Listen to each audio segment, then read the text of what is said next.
ของพระสงฆ์และศีลของภิกษุณีศีล 5ก็เรียกว่าเบญจศีลศีล 8เรียกอุโบสถศีลเราถือเอาวันหนึ่งคืนหนึ่งหรือแม่ชีผู้ประพฤติวัดปฏิบัติธรรมศีลของพระสงฆ์เขาเรียกว่ามหาศีล227ศีลของภิกษุณีมี311ต่างกันนั้นเราจะต้องมีหลักในการประพฤติปฏิบัติของชาวพุทธศีล 5เป็นหลักธรรมเบื้องต้นที่เราจะดำเนินชีวิตหรือว่าการพัฒนาชีวิตเราให้ดีขึ้นเจริญขึ้นก้าวหน้าขึ้นศีล 5เป็นหลักปฏิบัติในหลักธรรมเบื้องต้น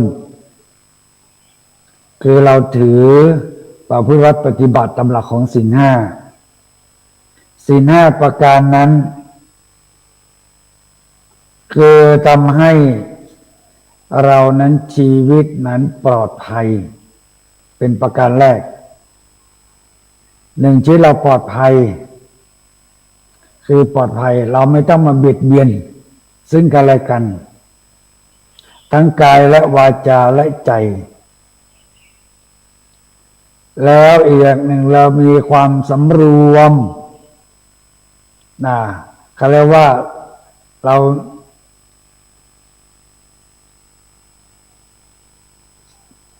มีความสำรวมจิต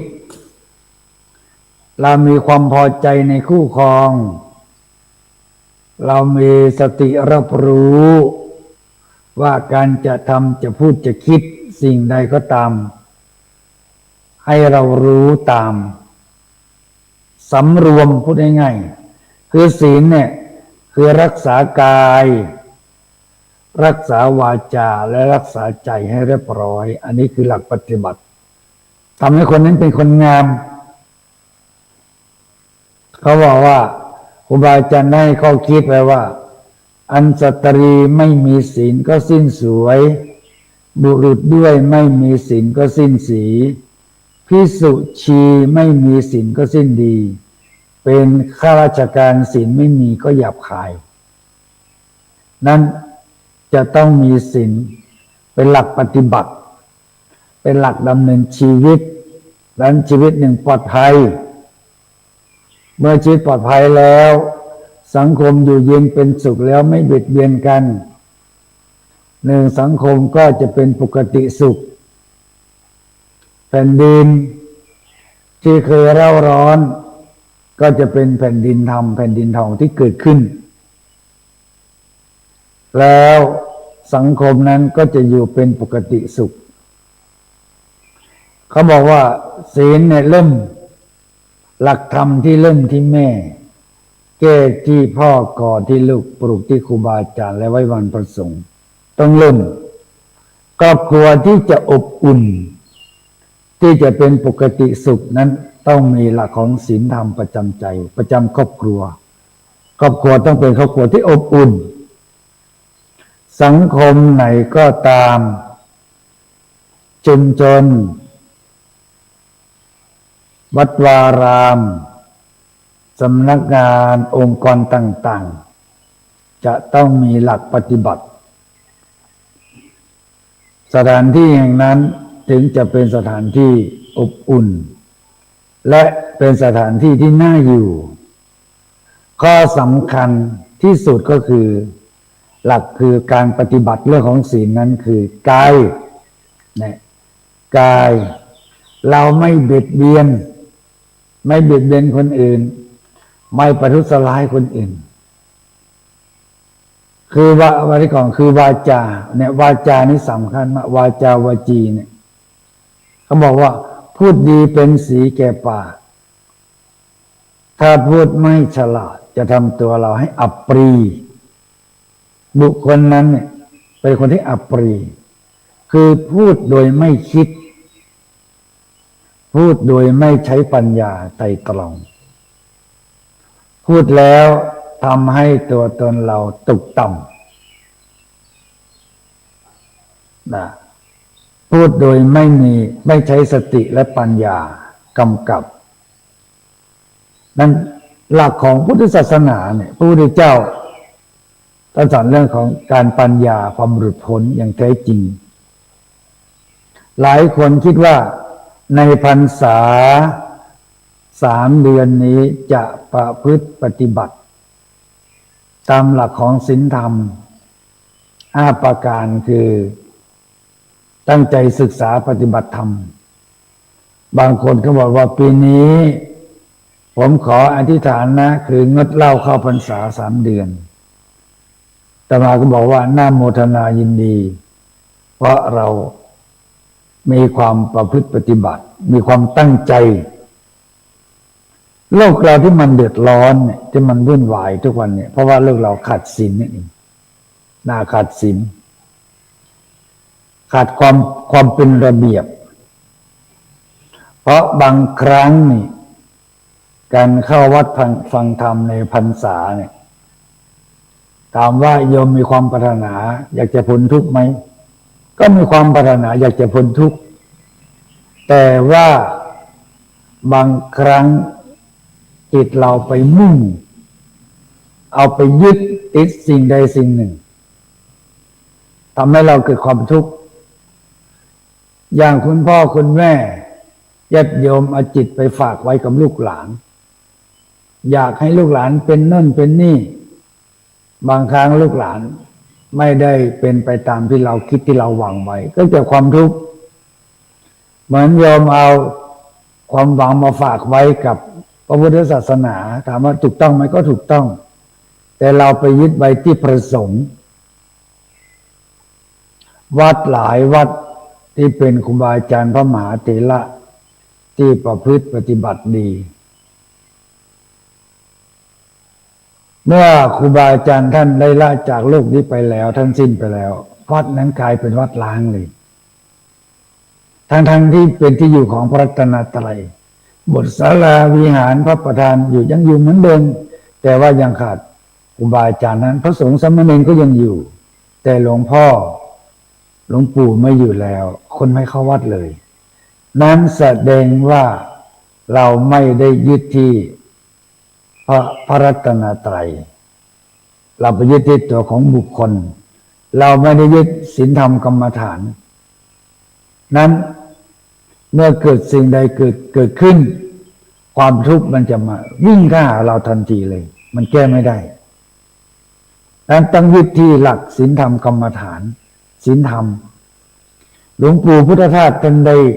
ให้ข้อคิดไว้น่าฟังมากท่านบอกว่าศีลธรรมไม่กลับมาโลกาจะวินาศสิ่งที่เกิดขึ้นในสังคมเราในปัจจุบันนี้เพราะว่าเราขาดศีลนั่นเองมันถึงการวินาศคนเราประหัตประหารซึ่งกันและกันหนึ่งความอิจฉาตาร้อนที่เกิดขึ้นในของสังคมเรามากถ้าหากว่าสังคมบ้านเราขาดศีลธรรมแล้วเราจะอยู่ยังไงเพราะว่าเราเอาสิ่งนั้นมาประหัตประหารซึ่งกันและกันเราไม่ได้นึกถึงลูกหลานที่อยู่ข้างหน้าเพราะเราเอาความเอาแพ้เอาชนะซึ่งกันและกันสุดท้ายเราจะไม่ได้อะไรสักอย่างประเทศชาติศาสนาบรรพบุรุษของเราเนี่ยได้ดำเนินตามประพฤติวัดปฏิบัติสร้างมาให้เราอย่างยิ่งใหญ่มากอย่างศาสนาของเราเนี่ยครูบาอาจารย์พระมหาเถระที่นำเอาพุทธศาสนามาเผยแผ่ในสวรรณภูมิเนี่ยพระโสนะกับพระอุตระทั้งสองรูปเอาพุทธศาสนาเนี่ยมาประดิษฐานในสวรรณภูมิ2 รูปพระมหากษัตริย์ทุกพระองค์ท่านจะสร้างบ้านสร้างเมืองท่านก็สร้างวัดก่อนในล้านนาประเทศพญามังลายท่านจะสร้างเมืองเชียงใหม่ท่านก็เอาวัดเป็นที่ตั้งคือวัดเชียงมั่นเป็นจุดศูนย์กลางของประชาชนเป็นจุดศูนย์รวมในการพัฒนาจิตใจท่านถึงบอกว่า จะปลูกพืชต้องเตรียมดินจะกินต้องเตรียมอาหารจะพัฒนาการต้องเตรียมประชาชนจะพัฒนาบุคคลต้องพัฒนาที่จิตใจนั้นจิตใจเนี่ยเป็นหลักสำคัญต้องมาที่จิตใจก็บอกจะพัฒนาใครเขาต้องพัฒนาที่ตัวเราก่อนคำว่าตัวเราในที่นี้หมายถึงเราทั้งหลายที่เป็นประชาชนเป็นพลเมืองเป็นพุทธศาสนิกชนเราต้องพัฒนาจิตใจถ้าเราไม่พัฒนาจิตใจเราให้ดีขึ้นโดยใช้หลักธรรมในทางพุทธศาสนาไปพัฒนาจิตใจเนี่ยปริยัติคือการศึกษาทุกอย่างเราต้องให้ศึกษาให้เข้าใจอย่างท่องแท้เมื่อเราเข้าใจอย่างท่องแท้หลักการวิธีการ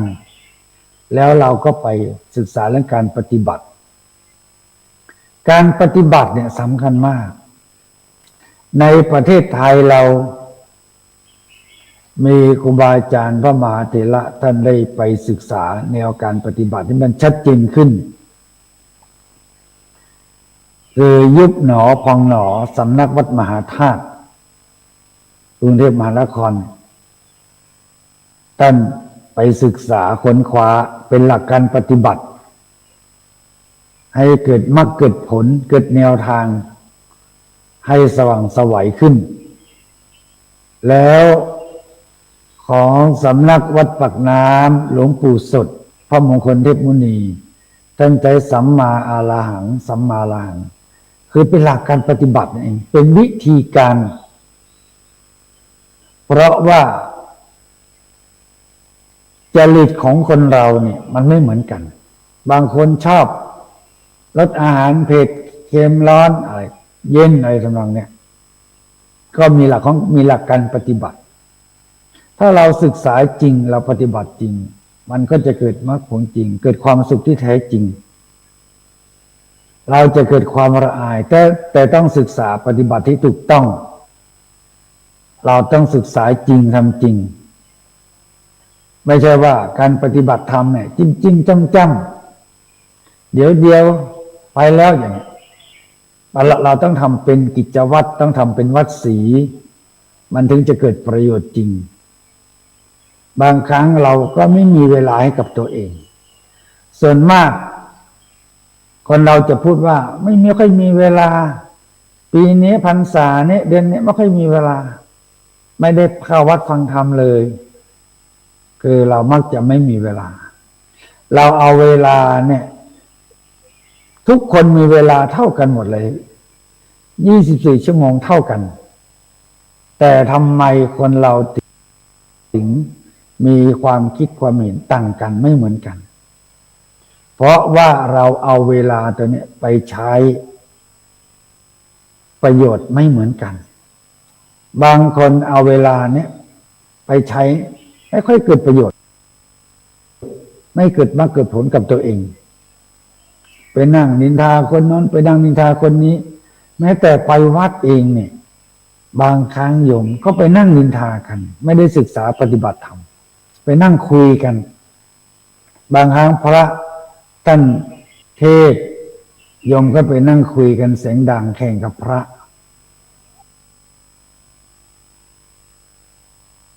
ไปงานต่างๆเนี่ยไม่ว่างานอวมงคลงานบำเพ็ญกุศลศพต่างๆโยมไปนั่งคุยกันแล้วถ้าไม่ได้คุยกัน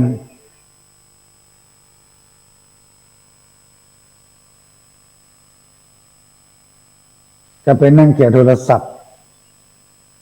พระท่านก็ที่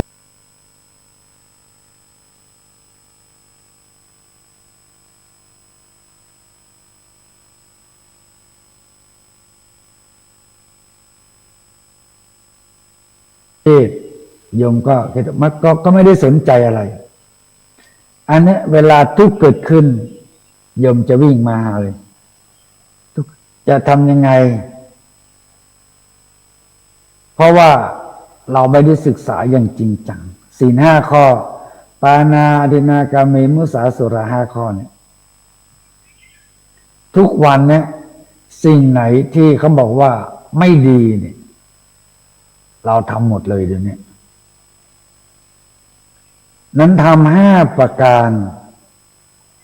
ท่านบอกว่าประการแรกคือเมตตาเมื่อเรามีความโหดร้ายปฏิบัติเราต้องมีเมตตาท่านบอกว่าโลโกปถัมภวิตาเมตตาเป็นเครื่องค้ำจุนโลกหลวงพ่อพุทธทาสท่านก็ได้แนะข้อปฏิบัติเหมือนกันท่านบอกว่าโลกเนี้ยถ้าเรามีความเมตตาอย่างเดียวเราเอาเมตตาเป็นที่ตั้งโลกนี้สงบร่มเย็นได้เราจะไม่มีการเบียดเบียนซึ่งกันและกันจะไม่มีการฆ่ารันฟันแทงกันแม้แต่เราไปพักที่ใดก็ตามเราไปอยู่ที่ไหนเราไปอยู่องค์กรไหนเราก็มีความเมตตากตัญญูรู้ต่อองค์กรเหล่านั้นว่า